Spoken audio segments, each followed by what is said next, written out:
It's Valentine's month, everyone, and because I'm forever alone, I shall instead celebrate by explaining Pokemon breeding. Whoa, but not that type of breeding, haha. We can talk about that another time, guys. No. We're gonna explain the in-game mechanic of breeding in Pokemon games. Breeding was introduced in Pokemon Gold and Silver, and ever since has been used to help complete the Pokedex, create more competitive, viable Pokemon, and even shiny hunt. But it can get a little complicated. It may not be as simple as when a mommy and a daddy love each other. No. There's more. So that's what this video is for. We're gonna explain just about every breeding mechanic in Pokemon, how they've changed, and what they can do for you. But in order to know how we can breed, we need to know who can breed. The only way to get an egg is to put viable parents in the daycare. The parents either need to be opposite genders, or one needs to be a ditto. Sorry folks, you can't gay in Pokemon. But hey, don't worry, while you can't gay in Pokemon, you can incest in Pokemon. That's just as good, right?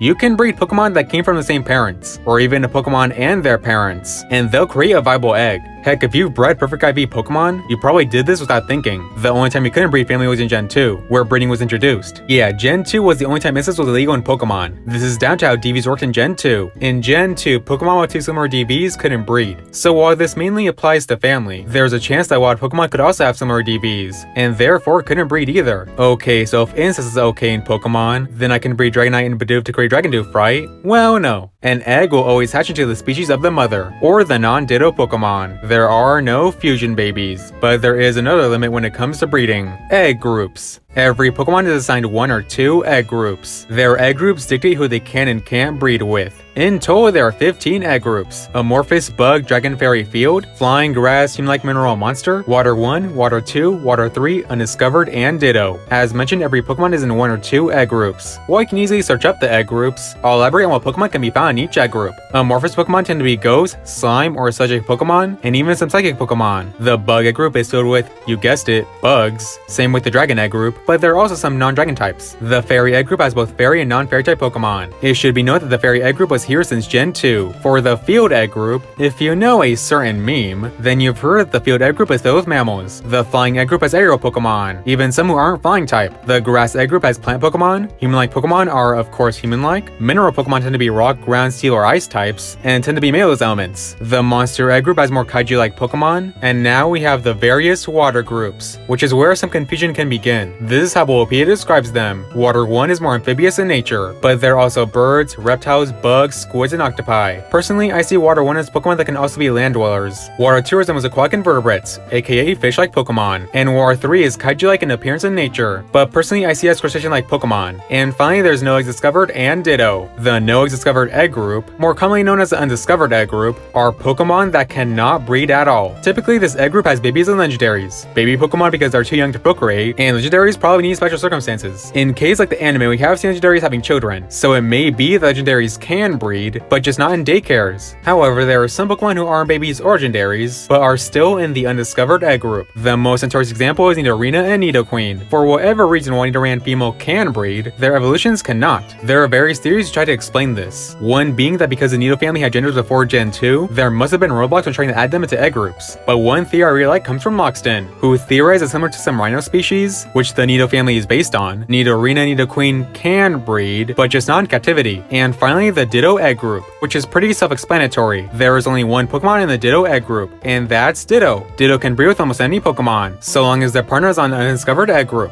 or ironically another Ditto. And so now with egg groups covered, it's time to introduce egg cycles. In order for an egg to be created in the first place, you need to place 2 compatible Pokemon in the daycare, and take a certain amount of steps for a chance of an egg being created. In Gens 2, 3, and 7, it's 256 steps for a chance of an egg spawning. In Gen 4 and 8 is 255, and in Gen 5 and 6 is 257. But like I said, it's only a chance of an egg spawning. Depending on what Pokemon are in the daycare, your odds are higher or lower, but never 100%. Different species with the same ID yield the lowest chance. A measly 20% chance of creating an egg. Pokemon that are the same species and trainer ID, or different species and trainer ID, will be a coin flip. And Pokemon that are the same species, but have different trainer IDs, will create eggs the most often. And by having an item called the Ovo Stone, introduced in Black 2 and White 2, your chances of getting an egg will be increased. And if you have certain abilities babies in your party, the time it takes to hatch eggs will be sped up, which is good since the steps to hatch an egg varies. And with egg groups and egg cycles covered, it's time to talk about what breeding is used for, and any changes those mechanics may have gone through. As said in the beginning, breeding is a big part of the competitive scene. If you want more competitive, viable Pokemon with higher IVs, the optimal nature, and a good ability, you sometimes need to breed it. Nowadays you have hyper training, nature miss, and ability capsules, but in the old days you had to work for those stats. In the modern IV system, a baby will inherit 3 random IVs from their parents, and from X and Y onwards, you could give either parent the Destiny Knot, an item introduced in Diamond and Pearl, and the baby will inherit 5 random IVs from their parents. You could also give a parent a power item to guarantee passes the IV. The power items are introduced in Diamond and Pearl, and this mechanic was added in Heart Gold and Soul Silver. But in Gen 2 with the DV system, inheriting stats work differently. Eggs inherit the defense and special from the opposite gendered parent, with a special stat being plus or minus 8 of the parents, and the other stats will be randomly generated. But going back to the modern IV system, here's how breeding will create better IV Pokemon. You catch 2 Pokemon that have at least 1 perfect IV each. Breed them for the chance that egg will inherit both IVs, creating a Pokemon with more perfect IVs. Now let's go over another mechanic that was here since the beginning. Egg moves. A move that may not be learned through level up, TM, or move tutoring. Between Gens 2 and 5, only the father could pass down egg moves. Since an egg will always be the mother species, they probably did this to make daddy feel special. But from Gen 6 onwards, either parent could pass on egg moves. And then starting with Sword and Shield, Pokemon can learn egg moves they didn't know when they were born. If they have an empty move slot in the daycare and are with a member of their species with an egg move, they'll also learn it, meaning it's no longer necessary to breed new Pokemon for egg moves. Anyways, natures and abilities can also be passed down. Normally, an egg will only get one of the 25 natures, but from Gen 5 onwards, if the parent holds an Everstone, the offspring will always inherit their nature. Technically, you could do this starting in Gen 3, but in Gens 3 and 4, there were some technicalities. In Gen 3 and Diamond, Pearl, and Platinum, the Everstone will only work for the mother, and even then, it's only a 50% chance. And if Ditto was the one to hold the Everstone, either parent could pass on their nature. The Everstone, Heart Gold, and Soul Silver almost looks how it does now, but apparently there's a weird caveat where it won't work, which happens if the Pokemon are from different countries, which is kinda weird and specific. The final topic of competitive breeding is abilities. So far, there's no way to guarantee a specific ability, though Pokemon are more likely to get their mother's ability. According to sources, the odds of inheriting ability is 80%, 60% for hidden ability, though in Black 2 and White 2, the odds are also 80% for hidden abilities. But you know, what if you aren't a competitive player? What if you're more into the shiny hunting scene? Well, let's talk about that. Starting in Diamond and Pearl, something called the Masuda Method was introduced. By putting Pokemon from different countries in the daycare together, you have an increased chance of hatching a shiny. Between Gens 2 and 5, your shiny odds are 1 in 8,192. But with the Masuda Method, your odds are 1 in 1,638 in Gen 4, 1 in 1,365 in Gen 5, and 1 in 683 from Gen 6 onwards. And by having the shiny charm, your shiny hatching odds are increased even more. With that, we covered everything that goes into breeding, though we'll quickly go over Scarlet and Violet, because the way you breed is slightly different in those games. Between Gens 2 and 8, you would go to a daycare called the Nursery in Sword and Shield. There, you will talk to a worker and leave your Pokemon. From there, they will tell you if an egg is ready. But in Scarlet and Violet, breeding is done through the picnic feature. You need to have only 2 compatible Pokemon in your party. Then start a picnic and stand near the basket. After a while, you can check the basket for an egg. And if you're wondering where the daycares in other games are, here's the list. Route 34 in Johto, Route 117 in the Battle Resort in Hoenn, Solaceon Town in Sinnoh, Route 3 in Unova, Route 7 in Kalos, Paniola Ranch in Alola, and Route 34 in the Wild Area in Galar. Technically, there is a daycare in Kanto, found Route 5, but Kanto games are toys to keep things how they were in Gen 1, meaning you can't breed in any Kanto remake. A rant for another day, I suppose. So there you have it, folks. Did I miss any breeding topic? If I did, let me know in the comments below. What would you like to see explained next? I like researching for these videos,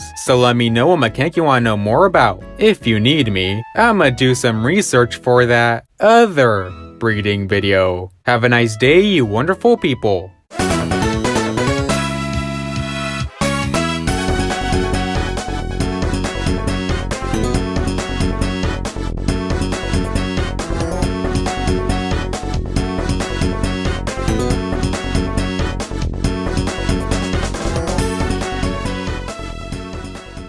And then I got an egg, and then I got an egg, and then I got an egg, egg.